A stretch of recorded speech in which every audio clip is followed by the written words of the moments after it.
Assalamualaikum warahmatullahi wabarakatuh. Waalaikumsalam warahmatullahi wabarakatuh. Selamat pagi anak-anak. Pagi, Pak. Oke, sebelum mulai pembelajaran hari ini, nanti ada spesial materi yang akan saya sampaikan. Kita berdoa dulu. Silakan ketua kelas untuk memimpin doa. Kita berdua siap gerak. Sebelum kita memulai pembelajaran hari ini, marilah kita berdoa menurut agama dan kepercayaan masing-masing. Berdoa, silakan.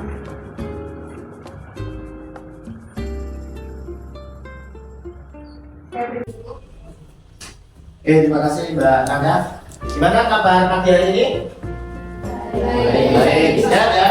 Sehat. Sehat. Dan saya lihat juga anak-anak hadir semua ya, semuanya sudah hadir. Pada pagi hari ini, kesempatan ini Pak Edi akan menyampaikan tentang wawasan kebinekaan global.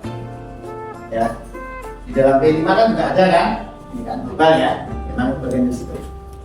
Dalam wawasan kebinekaan global, nanti Pak Edi akan menyampaikan di topik 4, yaitu tentang keragaman di sekolah.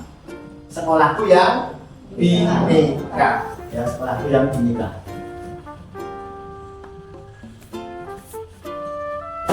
Dalam topik 4 ini, nanti kalian diharapkan dari capaian pembelajarannya mampu membuat rencana tertulis proyek aktivitas kebinekaan di sekolah. Ya, mampu membuat rencana tertulis proyek aktivitas kebinekaan di sekolah. Yang kedua, mampu mengimplementasikan rencana proyek aktivitas kebinekaan sesuai dengan jadwal. Yang ada tadi membuat rencana dan mampu mengimplementasikan sesuai dengan jadwal.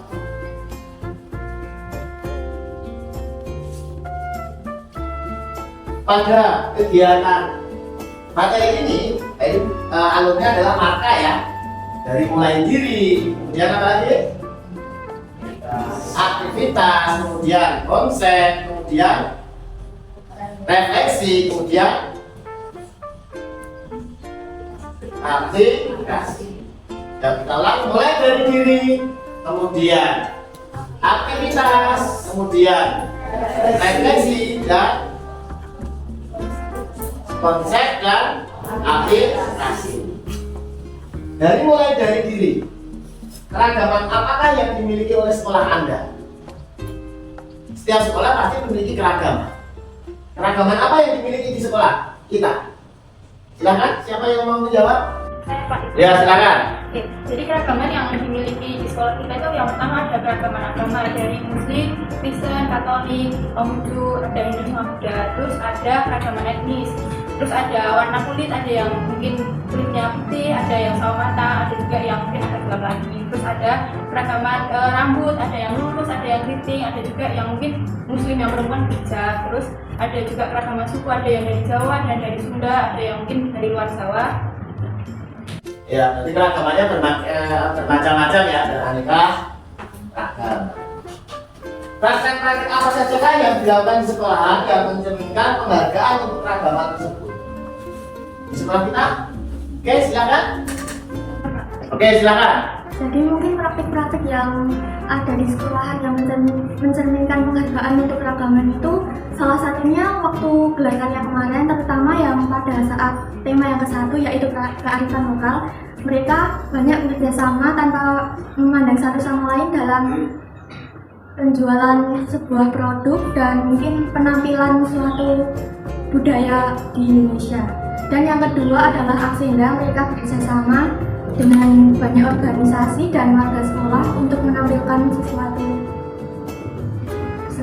yang menarik. Oke, terima kasih. Kasih tepuk tangan dulu. Oke, yang berikutnya kita tentang tantangan apakah yang dihadapi dalam mewujudkan budaya damai dan toleransi di sekolah. Ini tantangannya ini pasti ada ya. Setiap kita melakukan kegiatan, ini pasti akan ada tantangan-tantangan yang dia. Tapi apakah itu tantangan selalu dianggap tantangan? Kalau tantangan ini bisa dikelola, nanti bisa akan menjadi prestasi. Oke, tantangan-tantangan apakah yang dihadapi dalam mewujudkan budaya damai dan toleransi di sekolah? Yuk, kelompok siapa yang bisa? Silakan. Saya, Pak. Oke, silakan Mas Adrian. Jadi untuk tantangannya mungkin ada beberapa, seperti ada banyak perbedaan antar satu sama lain, seperti perbedaan suku, ras, agama, atau yang lainnya. Oke, terima kasih. Kasih tepuk tangan lagi. Oke ya, dari keragaman apa yang dimiliki oleh sekolah, Mbak Tanda sudah menjawab, kemudian praktek-praktek apa saja yang dilakukan sekolah, tadi sudah diberikan contoh dari kelompok 2. Kemudian tantangan apakah yang dihadapi dalam mewujudkan budaya damai dan toleransi di sekolah, tadi juga sudah diceritakan dari kelompok 3 ya, dari Mas Adria. Jadi pada konsep ini, pada mulai dari diri ini, memang harus dijalankan dari diri kita sendiri dulu untuk memahami arti dari kebinekaan. Kalau mulai dari diri ini tidak tersadarkan, ya nanti tidak akan bisa terjalin hubungan yang baik dengan adanya kebinekaan. Oke, pada sesi aktivitas, tadi mulai dari diri sudah ya. Dan yang kedua tentang aktivitas. Jadi ini kegiatannya sesuai dengan kesepakatan sudah kita bagi menjadi 5 kelompok. Dan masing-masing kelompok nanti akan memerankan sebagai peran yang sudah ditentukan. Yang pertama adalah menjadi kepala sekolah yang demokratis, tapi privat, kemudian ketua forum orang tua yang konservatif. Konservatif itu apa? Selalu masih berpegang pada kebiasaan ya, kebiasaan yang sering dilakukan. Dan guru yang kreatif pasti sudah sibuk dengan banyak tugas, siswa yang eksploratif, dan pimpinan yayasan atau dinas yang demokratis, teliti dan hati. Oke, sesuai yang disepakati kemarin kita sudah ditugaskan ya berkelompok untuk memilih peran. Silakan untuk tampil di depan untuk melakukan aktivitas sesuai dengan petunjuk tadi yang diambil adalah tentang kelompok 4 pemilihan ketua OSIS. Salah satu kandidat kuat adalah siswa dari agama minoritas. Beberapa orang keberatan dan mengingatkan ketua OSIS itu berasal dari agama yang mayoritas. Oke, silakan untuk bermain peran. Selamat pagi semuanya. Pagi. Saya selaku kepala sekolah di sekolah ini. Jadi kita akan melakukan yaitu pemilihan ketua OSIS. Di sini terdapat 2 kandidat. Mungkin saya meminta pendapat terlebih dahulu dari orang tua mungkin.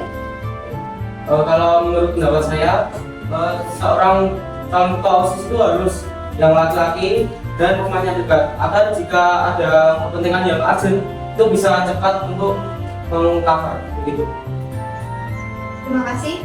Mungkin kita mencari pendapat lain dari ibu guru mungkin. Oke, kalau dari pendapat saya itu ya Kak, menurut saya nggak perlu siswanya yang rumahnya dekat. Siswa yang rumahnya jauh itu juga bisa loh Kak, kalau bisa disuruh datang ke sekolah, juga bisa mengcover kegiatan lain. Atau kita mencari terlebih dahulu latar belakang dari 2 kandidat ini seperti apa. Minta tolong untuk 2 kandidat bisa menyampaikan aspirasinya. Kalau menurut pendapat saya, benar sih. Kalau ketua OSIS itu harus yang laki-laki sama rumahnya yang dekat dari sekolah. Soalnya jika sewaktu-waktu butuhkan, itu bisa ke sekolah dengan cepat. Atau mungkin ada tambahan dari kandidat yang lain. Menurut saya pribadi, saya buktinya saya bisa dipilih menjadi salah satu kandidat walaupun saya sebagai perempuan. Dan di sini walaupun saya dari kaum minoritas dan saya rumahnya jauh, saya sudah berusaha sebaik mungkin bisa sampai sejauh ini. Saya bisa melakukan yang jauh lebih baik, yang mungkin bisa dipertimbangkan lagi karena banyak di luar sana buktinya contoh pemimpin itu tidak harus laki-laki. Terima kasih. Mungkin kita akan mendengarkan dari ketua yayasan untuk mempertimbangkan beberapa pendapat yang akan kita dengarkan nanti. Setelah mempertimbangkan dari menteri, ibu guru, dan dari satu dan kedua itu mungkin kesimpulannya ada 2 pihak ya, untuk minoritas dan mayoritas. Bagaimana jika untuk pemilihan ketua OSIS kita laksanakan dengan cara yang demokratis? Mungkin menurut saya setuju untuk pemilihan ketua OSIS ini dilakukan secara demokratis. begitu saja saya sebagai kepala sekolah di sekolah ini menutup diskusi pemilihan ketua OSIS untuk kandidat 1 dan kandidat 1. Terima kasih, selamat siang semuanya. Oke, kasih tepuk tangan untuk anak-anak sudah menyimak semuanya. Tadi ada sedikit ya main peran, tidak panjang, tapi makna yang di dalamnya, tadi tersirat di dalamnya pasti anak-anak sudah bisa mengambil.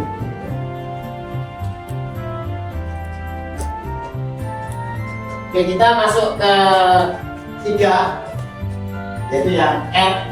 Maka nanti ini yang R, yaitu tentang revisi. Nanti kita sudah bisa melihat dari simulasi tadi yang diperankan oleh teman-teman kamu tentang pemilihan ketua OSIS. Dari simulasi tadi, coba direnungkan, ya direnungkan untuk menjawab beberapa pertanyaan yang sudah Bapak tampilkan. Ya, ingat-ingat tadi dulu, ingat-ingat dulu ya. Tadi peran yang diperankan sama teman-teman kalian pada saat proses aktivitas dan proses kedua. Oke, di sini ada satu pertanyaan. Apakah pihak-pihak yang terlibat di sekolah memiliki aspirasi yang sama tentang menyikapi perbedaan? Oke, silakan dari kelompok 4 ya. Oke, silakan dari kelompok 4. Siapa yang akan menjawab? Oke. Yuk, silakan Mbak. Jadi dari kesimpulan saya itu ada dua pihak yang memiliki aspirasi yang berbeda. Ada yang berpihak dengan kebiasaan dari mayoritas, ada juga yang terbuka dari minoritas. Itu dapat mengakibatkan hambatan untuk menjadi satu kebijakan. Yang berbeda. Ya, oke. Tepuk tangan dulu. Jadi di poin pertama tadi disampaikan dari kelompok 4 bahwasanya memang ada pihak-pihak yang menyikapi perbedaan itu berbeda dari ilustrasi tadi ya, dari bermain peran tadi. Orang tua yang berempati dia menyampaikan pendapatnya bahwasanya ya kalau jadi pemimpin itu harus laki-laki, berasal di daerah sekitar, kemudian dia dari mayoritas. Tapi dari guru yang lain tadi juga berpendapat pemimpin tidak harus dari laki-laki, tidak harus berasal dari daerah sekitar, tidak harus dari yang mayoritas. Pasti ada perbedaan di situ. Cara menyikapinya bagaimana? Ya, tadi untuk diskusi. Oke, dalam mendiskusikan apa hambatan dan kekhawatiran yang muncul? Ada yang punya pendapat? Saya Pak. Oke. Hambatan yang akan muncul dari diskusi tadi itu masih banyak orang-orang yang memegang kuat tradisi mereka sendiri-sendiri, sehingga dikhawatirkan itu dapat menyebabkan memecah belah kedua pihak dan juga tidak terwujudnya persatuan dan kesatuan. Oke, tadi ada hambatan ya, hambatan dan kekhawatiran yang muncul. Hambatannya apa? Ada perbedaan pendapat. Ya, ada perbedaan pendapat antara dua pihak. Mengakibatkan apa? Ada hambatan dan kekhawatiran. Karena apa? Perbedaan tadi adanya kekhawatiran. Kekhawatirannya apa? Kalau pemimpinnya itu nggak laki-laki, nggak bisa lincah. Karena masih berpikiran seperti itu. Kalau rumahnya jauh, nanti kalau ada apa-apa mesti dia kesulitan atau terlambat. Apakah mesti seperti itu? Tidak. Ya. Jadi dalam mendiskusikan apa hambatan dan kekhawatiran yang muncul, ini memang ada, tapi bisa terselesaikan. Yang ketiga, bagaimana Anda menanggapi kekhawatiran dan menangani hambatan terciptanya kepindahan sekolah? Jadi saya minta pendapatnya nanti, bagaimana dengan kekhawatiran dan menangani hambatan yang terjadi di sekolah? kekhawatiran tadi. Khawatirannya apa toh? Kalau nggak laki-laki nggak cepat, kalau perempuan itu melelet, ya seperti itu. Kemudian hambatannya apa? Oh enggak, segera kalau ada berita. Kekhawatirannya apa? Tidak bisa melaksanakan tugas dengan cepat. Nah, untuk mengatasi itu, biar nanti tercipta kebinekaan di sekolah, ya kelompok siapa ya atau punya pengalaman ya bisa disampaikan berbagi baik di sini. Silakan. Oke, silakan dari kelompok 2.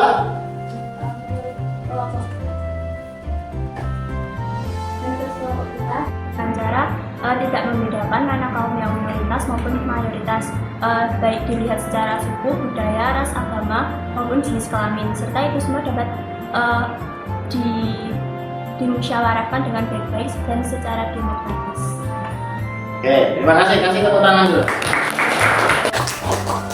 Jadi saya bisa ambil kesimpulan ya, menyimpulkan dari simulasi tadi memang ada perbedaan di situ. Karena apa? Perbedaan ini juga merupakan salah satu data yang harus belajar. Contohnya, sekolah kita sendiri aja cukup yang kecil. Lebih kecil lagi kelas kita ini.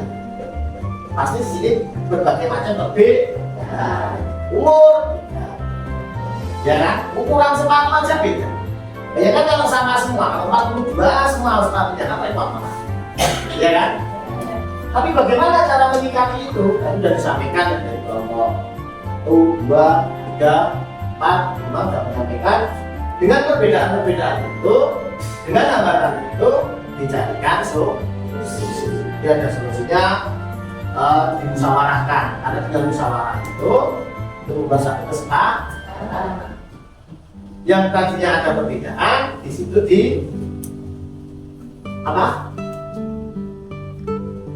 disamakan visinya. Kalau disamakan orangnya kan tidak bisa ya.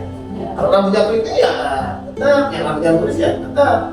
Dia sesuai dengan tapi cita-cita visi misinya bisa disamakan. Untuk menjaga apa?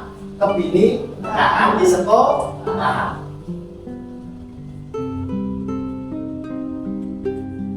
Oke, kita masuk pada poin berapa? 4, yaitu tentang konsep. Di konsep yang pertama adalah implementasi toleransi di sekolah. Implementasi itu berarti ya, tentang toleransi di sekolah kita. Yang pertama adalah budaya kelas, tentang manajemen kelas, metode dan bahan ajar, suasana dan lingkungan belajar. Kemudian yang berikutnya adalah budaya sekolah, kebijakan. Ya, kebijakan. Contohnya apa kebijakan?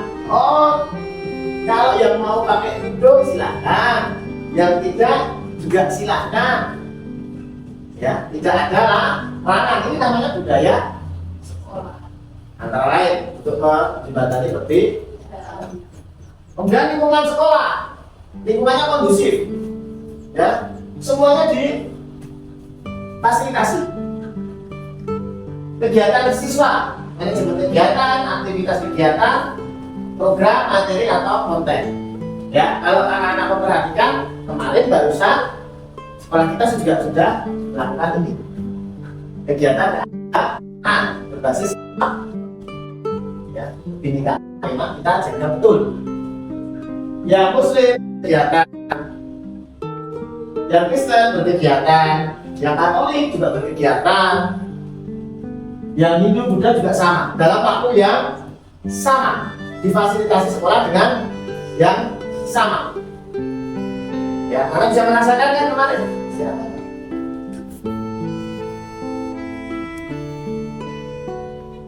Konsep yang kedua ini adalah memperkuat budaya sekolah dengan aktivitas kebinekaan. Di budaya, ya, budaya itu kan tumbuh dan berkembang karena hasil pola pikir manusia. Dengan adanya budaya. Budaya apa yang dibangun? Yaitu budaya tentang kebinekaan. Berikut adalah beberapa ide aktivitas kebinekaan yang bisa anak-anak lakukan. Apa? dan permainan. Nah, pertandingan, persahabatan, festival, permainan dan sebagainya. Ini sering kita lakukan pada waktu kelas SD. Iya enggak? Kelas SD kan, kelas kamu bertanding dengan kelas yang lain. Di situ apakah mengedepankan perbedaan? Ya. Berdasarkan apa? Kemampuan. Karena bersatu itu nama kelas kamu. Kemudian melalui seni, budaya, dan agama. Ada pentas seni, batik D, kemudian kuliner, layanan di pusat agama, dan pekan kreativitas pelajar. Coba anak-anak ingat, kita ngadakan itu enggak? Ngadakan enggak? Iya. Kemudian media komunikasi visual. Ada visual, dan mading online, bulletin. Nah, ini juga salah satu aktivitas untuk menjaga kebinekaan. Kemudian yang berikutnya ada kolaborasi. Itu apa? Kerjasama dengan sekolah lain yang berbeda agama atau budaya untuk membuat karya seperti komik, vlog, film pendek, podcast dan sebagainya. Ya, bekerjasama dengan sekolah lain yang memiliki kultur atau budaya yang berbeda. Kalau di sekolah kita kan kita sekolahnya umum ya. Kalau kita mungkin nanti bisa bekerja sama dengan tetangga kita. Mana? Di SMA Muhammadiyah, dan SMA Kristen, ya, SMA Mikael, SMA apa dan sebagainya.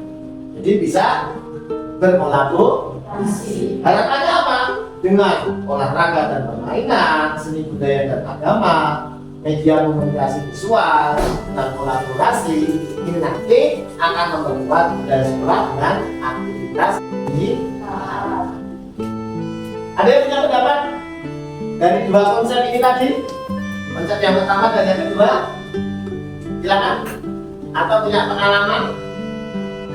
Yuk, ada? Mungkin Anda mau memberikan masukan? Ya? Mungkin untuk konsep yang kedua yang akan saya jelaskan itu yaitu mempererat budaya dengan aktivitas kebinekaan. Saya ambil contoh yaitu kolaborasi.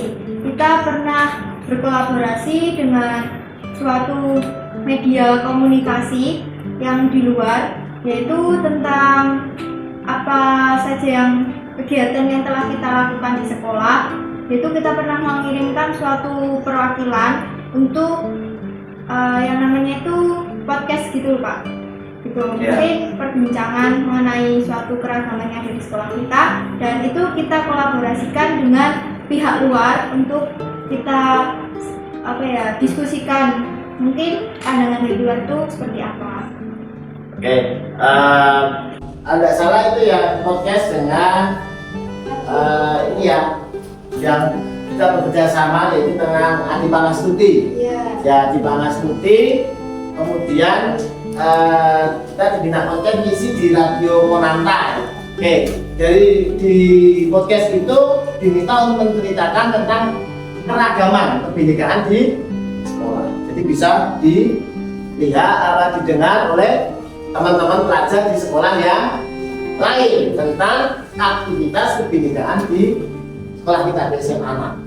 Itu pernah yang disampaikan Mbak Nanda tadi memang pernah berbagi praktek baik ya, mengisi di Radio Monanta kegiatan dengan Solo Bersimponi sekolah di Panas.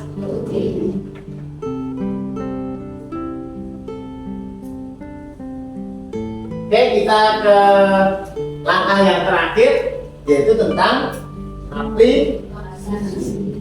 Ya, sebelum saya masuk ke aplikasi, Nana kita ingat tadi untuk langkahnya marka. Ya kan? M yang pertama tentang apa tadi? Mulai dari.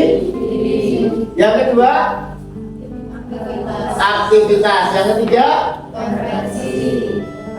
refleksi. Yang keempat konsep. Dan kita yang masuk yang langkah yang terakhir itu tentang aplikasi. Ini apa? Menyelidiki praktek baik. Kalau kamu punya praktek baik, bagikan ke teman yang lain biar bisa diimplementasikan, disesuaikan dengan kondisi di sekolah temennya. Ya, berbagi praktek. Untuk menguatkan kebinekaan di sekolah, ayo anak-anak silakan untuk melakukan hal sebagai berikut. Yang pertama, membuat rencana program dalam bentuk aktivitas kebinekaan, baik di lingkungan sekolah maupun lingkungan kelas. Ya, lingkungan kelas nanti kegiatannya apa? Kalau di lingkungan sekolah apa? Yang kedua, rencana program yang nanti anak-anak buat, inspirasinya bisa dari pengalaman praktek baik, seperti tadi prakteknya Pak Nanda mengisi podcast di Radio Penanta, itu praktek baik. Atau yang kemarin, saya kemarin di OSIS Pak, saya berkegiatan kemarin mengadakan lomba ini, budaya ini tanpa membeda-bedakan pakaian adat, lomba pakaian adat dan sebagainya, itu juga bisa. Silakan. Yang kedua, saya ulas rencana program yang nanti anak-anak buat, inspirasinya bisa dari pengalaman praktik baik yang menguatkan nilai keberagaman di sekolah. Kemudian yang ketiga, nanti bisa lihat di papan instrumen yang ada. Oke, ada yang mau disampaikan mungkin sebelum untuk melakukan kegiatan ini di aplikasi? Silakan, bisa ya, bisa paham? Oke, kalau sudah bisa paham, akan saya akhiri. Sebelum saya akhiri, saya menyampaikan kesimpulan dari pembelajaran tentang wawasan kebinekaan global yang kita ambil adalah tentang sekolahku yang bineka. Ya, kita di sekolah umum di SMA Negeri 6 ini adalah sekolah yang umum, di mana di situ dari berbagai macam golongan, baik suku, ras, agama ada. Apakah perbedaan itu kita jadikan permasalahan? Tidak. Tapi perbedaan itu adalah suatu potensi yang harus kita kembangkan untuk menjadikan kekuatan. Ya. Silakan dari gambaran tadi, silakan untuk diaplikasikan sesuai dengan tugas yang beda. Oke, itu aja. Terima kasih anak-anak, tetap semangat. Sebelum saya akhiri, kita berdoa dulu. Silakan Mbak Nanda bisa untuk memimpin doa penutupan. Silakan. Kita mau duduk siap gerak. Sebelum kita mengakhiri pembelajaran kita pada hari ini, berdoa untuk agama dan kepercayaan masing-masing. Berdoa bersama. Saya pribadi cukup. Oke, terima kasih anak-anak. Sampai ketemu di lain kesempatan. Selamat pagi dan selamat beraktivitas berikutnya. Terima kasih. Assalamualaikum warahmatullahi wabarakatuh. Waalaikumsalam warahmatullahi wabarakatuh.